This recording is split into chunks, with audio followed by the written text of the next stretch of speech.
stendur her i 4 Timotheus 2, at vi skulle be for ödlen som høgt sett og alt det her, kongen og tom løyande, ja. For vi skulle kunna leva et stilt og frihet liv i landen. Og det gjør vi. Ta av det gjør. Det er godt. Jeg vil be for dem at vi halter dem oppe, at vi verger det vi bøn og sånn, ikke? Og i Romerbrevet 13 stendur at vi skulle loja måtten til å si ivervaldene. Det er ingen ivervald eller ingen måtter til utanfra gode.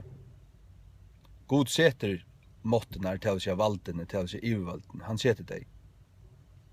Og vi tar bruk for dem til at utan til å være så var roløyge. Det vil si skjolt et ringt støyre, skjolt et herrent støyre til friere enn åndsjø. Her må være akkurat, til annars lovløse. Og det som holdt for at, som det stender i Romerbrevet 13, for at det ikke en øtte for gavnverskon, men for idlenverskon, til refsingen av ildgjæreren. Det for at ildgjærer skulle være refseier. Og det være der kanskje generelt, men tog verre være gavversk og refsa av øndun løyeren. Men, ta alt det her sagt, ta vi har sagt at vi skulle be for okkar ivervalden, halda dem opp i bøn, og vi skulle akta okkar ivervald, så det nekka som øyder at til en hagre lauen til, til en konger iver ötlun til god, og ta i lauer og landen og genge mot i hansra lauen, ta loja vi ikke til lauer mør, slett ikke. Altså, og i ta med punkten her som det motstryk hvert annet. Peter og Johannes tar fingo nokta av ivervaldene, ta med løyande seg jødene, er prætika. Ta blir blekkar i fangsel og bokair, og så slupp der leiser atter. Kvart før der ut at akta landsens lauer, nå ta for ut og akta av Guds lauer, ta satt ut røysene, god i møyra vera løyen enn mannen. Og så hugser jeg også om Romerbrevet 8, som stender, som sier at de hadde kunnlag om god, men lødde ikke ui at innehalda kunnlagan om god, og vende seg bort fra honom for at tilbya skapningen stedet for skaparen. God gav der til opp til å gjøre hatta som ikke sømmelig. Kvinner tar vende fra den naturlige bruken i hatta som med naturen, kvinner vi kvinnen, menn vi mannen. Så stender atter hversvekna god gav til opp. Til ringa lister, til at atter kast litt sinne. Så stender atter vers 28, hversvekna god gav til opp. Han gav til opp, han gav til opp, han gav til opp.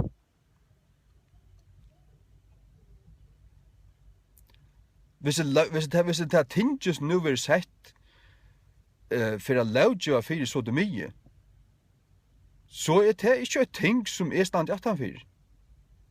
Ok, jeg skal akta landsens lauer, men det ligger ikke knæ og be om tåra signing. Jeg be om tåra omvending og tåra frelso. Men gav Jesus valsigna deg i behøver ikke til forbanna i hva det er. Det hva det er. Det er oppgivna gode. Oppgivna gode. Ja.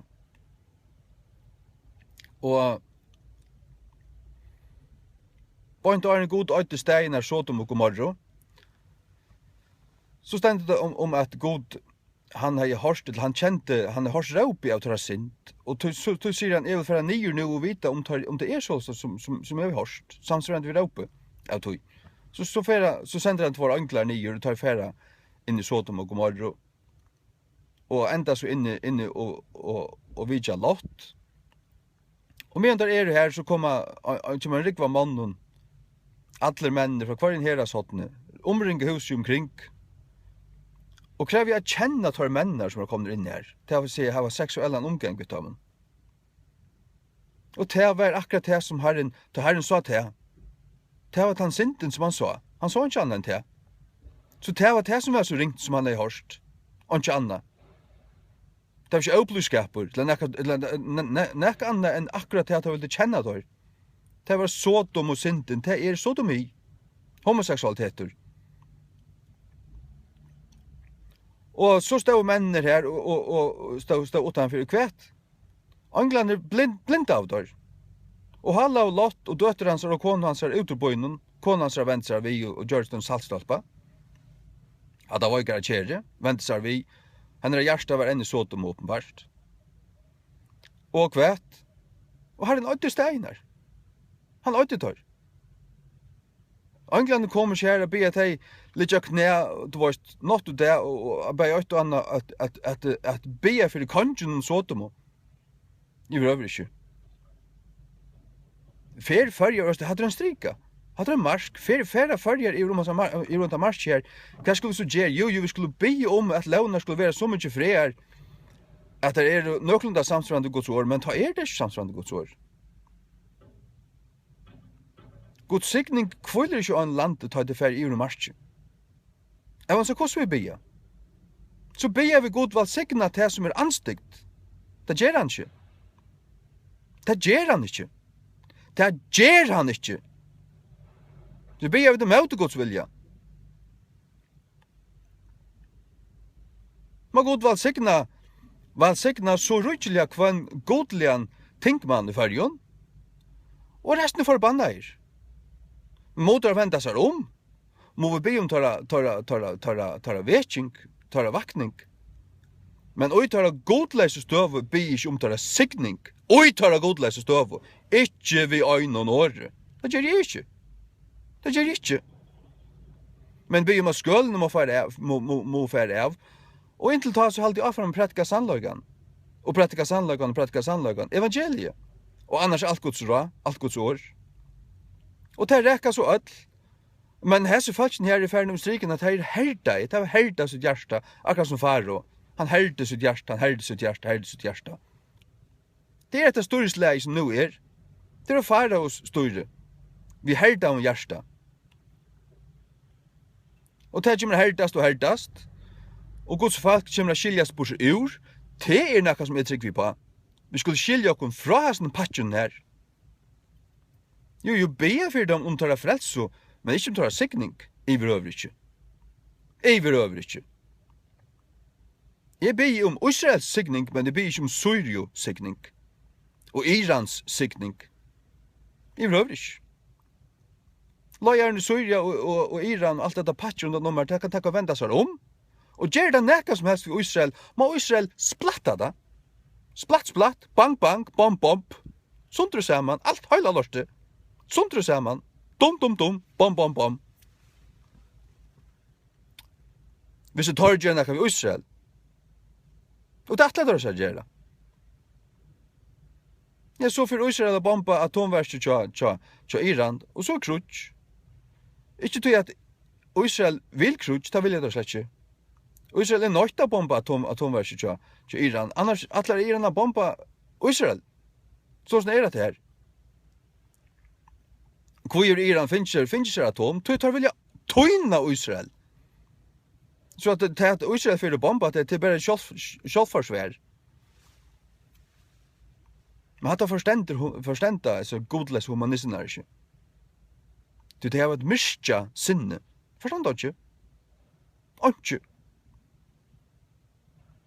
God er meira være løyen enn mannen. Ja. Det sier seg sjalt, altså. Men skulle vi be for dem løyende? Ja. Men vi skilder til at du avvust. Og så er det også det at bispor er en falslærere. Hvordan skal man behandla falslærere? Skal man trygglas til i endeløse baner? Skal man be for dem i endeløse baner?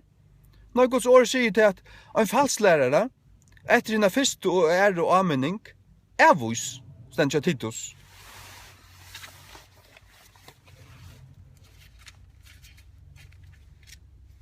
Han er en kettare. Bispor er en kettare, en falslærere. En helvetes svika profeter i kvært han er. Titus tror tutjo, en mann som er en renglærere, etter henne fyrstu og ære og avværing, avvus. Avvusan, avskrivan, har han borstur, ikke snakka vi om år. Snakka vi bisp øyna for tverfer, er slett ikke ferdig snakka vi han. Det han er langt uttala seg sjálvan øyna for tverfer, og her har han stedfest hver han stendur. Vi vet hver han stendur. Og han skriver det i høylun. Vi vet hvor han stendur. Da jeg ber for folkekirkene, så ber jeg om at man får tvei. Det som Guds skal skilja seg fra og komme ut og være høylagt og standa rønt. Og så kan resten som velger å fylgja Satan og velger å fylgja Marion Beck og Jekvann Fryriksson, det kan du fylgja honom og Taimon etter braja vei til helvetes hvis det vilja. Men vi kan ikke røre alt i en suppe og en ellebita, og så får alt bare det blir til. Vi standa sterskere ved å skilja det et. Her var det et skilt. Det er det som jeg trykker vi på. Og det vi har loja landsens lauer og vi underkjent ivervaltene, så man skulle vi til. Til og visst. Og i det staure og det høyla, så ber vi for ivervaltene, og i det staure og det høyla, så loja vi ivervaltene, men til et avstmarsk. Og det må det ha skil i høtten til å forstanda, at det er bare til et avstmarsk. 17. Korint 6, fra 14. Vere tid ikkje av javnligan i åkair saman vi vantrigvande. Tøk hva en felaskap hever rattvise vi av rattvise, og hva et samfunnet hever ljus vi myrskur, og hva en vilja om hever Kristus vi Belial, hva en vilja om hva en samklang hever Kristus vi Belial omkan, eller hva en lot over han som tror vi av en vantrigvande, og hva jeg seming hever Guds tempel vi skurgodar. Det tider jo tempelins livande Guds, han så god til sagt, jeg vil dveljast ut Taimon og gengu ut Taimon, og jeg vil være godtare og det skulle være falkmot. Kvarsvegna kommer tid ut fra umiddelen tørra, og være tid etskild, sier Herren, og nem ikkje vi hinn aurøyna lot, og jeg vil takke med til kun. Og jeg vil være til kun feir, og til skulle være sinner moiner og døtter, sier Herren allmåttue. Bisper vil de ikke ha vi bønner så de kristne utanfor tinghuset, og han vil avtala og fravist, eller ja, anment avtala steg imot de prestene som fører her. Jekvann Fryriksson høtt i Satans kyrkje i fargen. Tog bygge om, høgt og høylagt, bort nu. Og Jesu navnet, at kyrkjan, folkarkyrkjan, skal fære tvei. Det som Guds skal skilja seg fra, skipa seg, og få så en biskop, ankran. Han sjálfur i Gørun i Klaksvik. Han er funner. Så kan Jekvann Fryriksson loja at det falt ikke alt hva han vil. Han loja det bare til helvetes. Vi tar med han tverrferer og vender han ikke om, så kan han fære til helvetes hvis han vil. Gjør så vel.